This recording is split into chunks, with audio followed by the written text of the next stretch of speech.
Hi, I'm Rob Ferguson, founder of Ferguson Alliance. We are a boutique consulting firm specifically for middle market family businesses. Thanks for joining me today. I want to talk a little bit about family business governance and as it relates to various types of meetings that occur as part of the structure for family governance. And I've been working with some clients here recently on their succession planning. And one of the key concerns that seem to come up primarily with the patriarchs of the business, the ones that were the founders, they started the business from nothing and now they're uber millions in size. And as their business scaled and grew, so did their family. So it started off maybe just a husband and wife, and now it's a husband and wife with 3 children. And those 3 children now have grandchildren. And so the big dilemma, the big question is from the founders, how do I exit the business from operating it and transition it to a new leader, whether that's a family member or a non-family member, but then how do I keep my children and their children engaged or aligned to my desires if I don't want to sell the business? I want the business to stay within the family. How do I do that? And so that's what I'm going to talk to you a little bit about, is making sure that your family business governance practices continue to keep your family members aligned with the direction that you want the business to go, and also maintain harmony within the family. So I'm going to talk to you about some mature businesses that have really got some great best practices in place, as well as some businesses that are just starting out. If you're a fully mature business, and what I mean is you have gone from the early stage up to the prime stage of business that we've talked about in past videos, your family has also grown and expanded, and you want to bring family members into the business, whether that's in a governance role or just a shareholder role.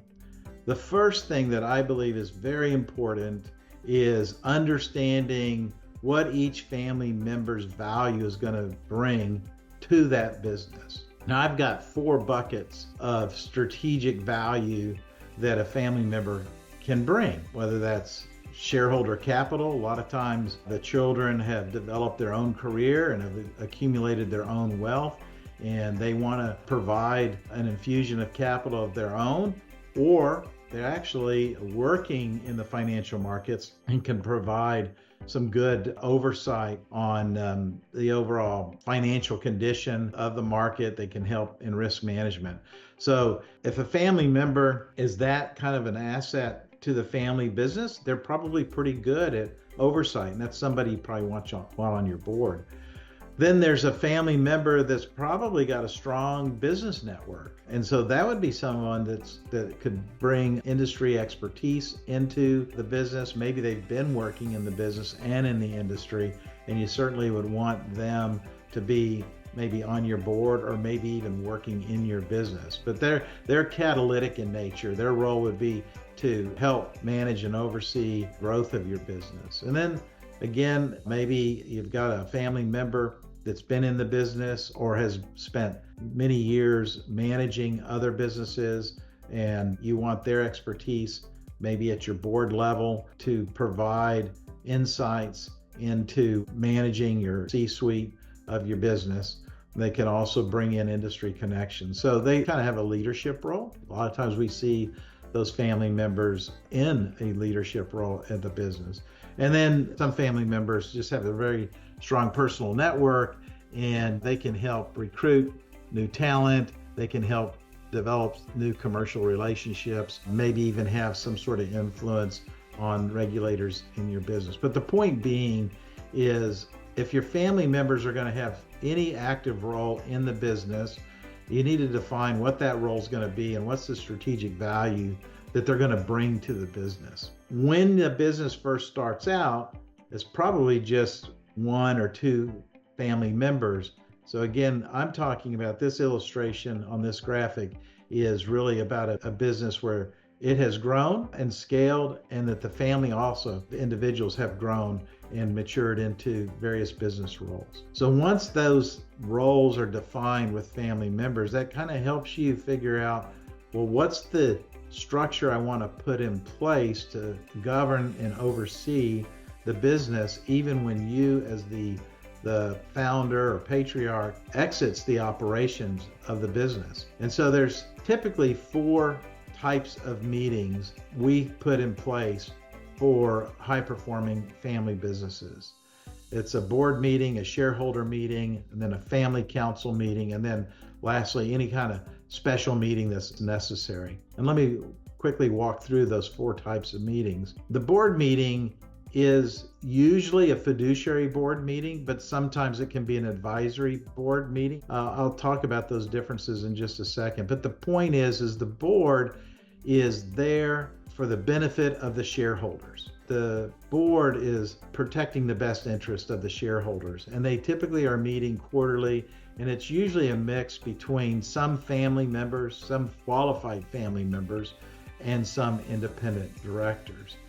The shareholders are those who actually own equity in the business, and a lot of times that shareholder equity distribution expands over time. So for example, as part of the estate planning, that founder might start gifting shares to his children or even to the grandchildren, depending upon the age that they're at.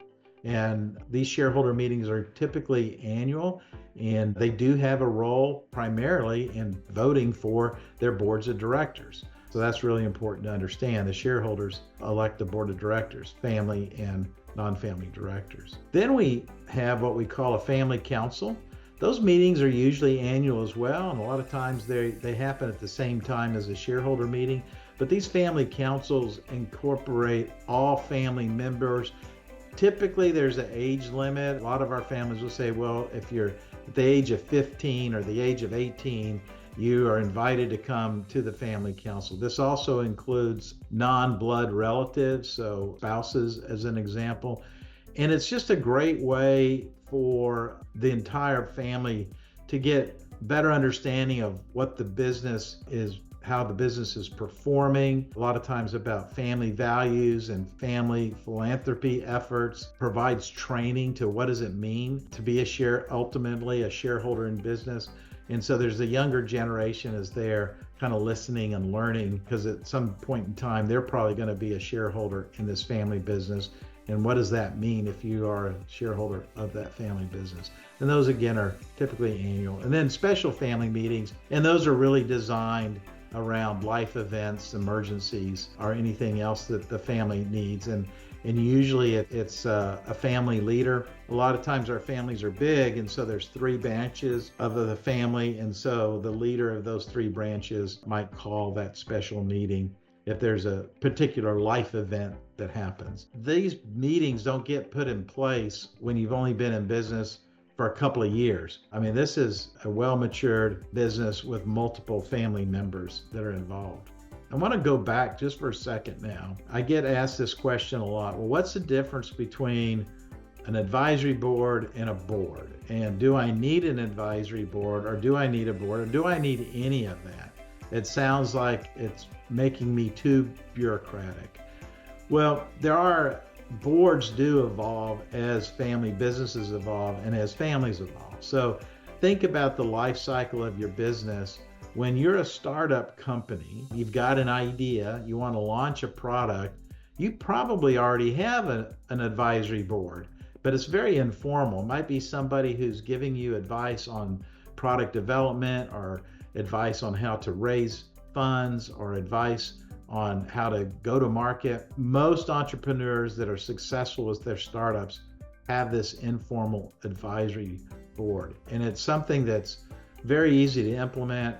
There's no agreements, no contractual agreements, so there's a lot of flexibility in it, and it's very helpful for the entrepreneur when they're first starting off to have this informal advisory board. And there's no liability to it at all if you're on that advisory board. As the business goes through its life cycle and it starts becoming more structured, then formalizing and bringing structure to the advisory board can be very, very helpful. And one of the things that we've seen is that the owners or CEOs like these formal advisory boards because it helps them stay accountable to their strategic intents and to their operating performance, but also it helps their executive leadership team stay accountable. Although these advisory boards, they have no liability, they have no legal authority in making decisions, but they're there and act, and they typically meet 2 to 4 times a year with a structured agenda, and they're able to give some great advice to the founder and to his executive leadership team or her executive leadership team.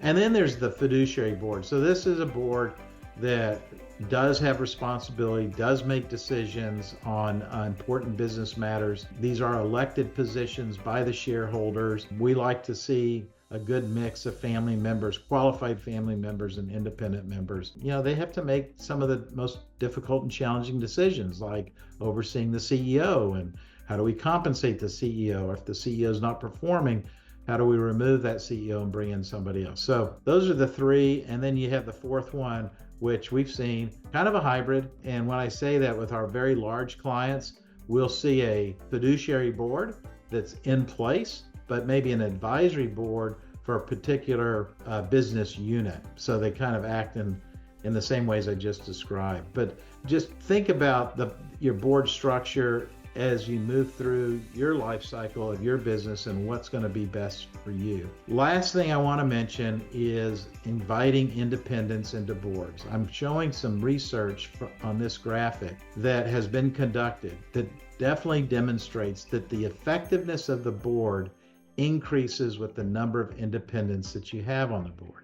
And the reason for that is if you're bringing in qualified independents, that means they have a broader experience outside of that family business. They're some sort of subject matter expert where they can actually run the compensation committee or an audit committee. And it just really raises the level of effectiveness by having independent board members participating with their qualified family members. If you have any questions about family business governance or how to set up an advisory board or a fiduciary board, reach out to me. My name again is Rob Ferguson. You can find me on LinkedIn.